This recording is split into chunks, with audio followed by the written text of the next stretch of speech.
my start date as executive director would be November 1st of 2022. And that meant my first anniversary as executive director was going to be November 1st of 2023, which is 100 years, exactly 100 years earlier when we would have been founded on November 1st, 1923.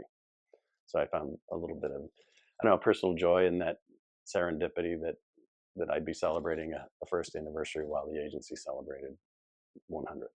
But I think just seeing what our history actually showed compared to what I thought or what I'd heard, how our founding happened, to know that there were so many people who were self-advocates, people who were blind had a huge role in the early founding of the organization and throughout it. And I guess that just hearing what they went through, hearing their role in the organization from day one, or actually from before day one, was important.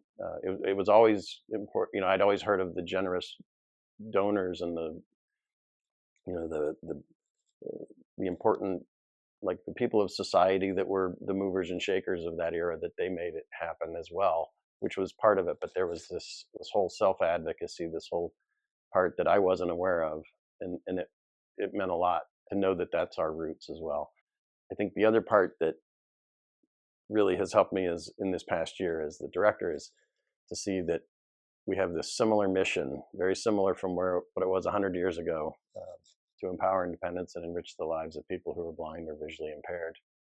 While that mission has remained nearly unchanged, society and how the organization lives out that mission has changed dramatically. There were, eras where we were more of a social organization and had dances and the Happy Times Club and things like that. And then the war effort and manufacturing and assembly, and then into radio reading services, and now in the last couple decades, more of that focus on individualized rehabilitation services that can help people remain in their homes. But throughout all that the missions remain the same, and how we live out that mission is different. And it gives me the confidence to say, okay, we're going to change as we move forward. We're going to change because society is going to change, resources are going to change, people's expectations of what we need to be doing are going to change, depending on trends and statistics and things like that. So it's going to be interesting, but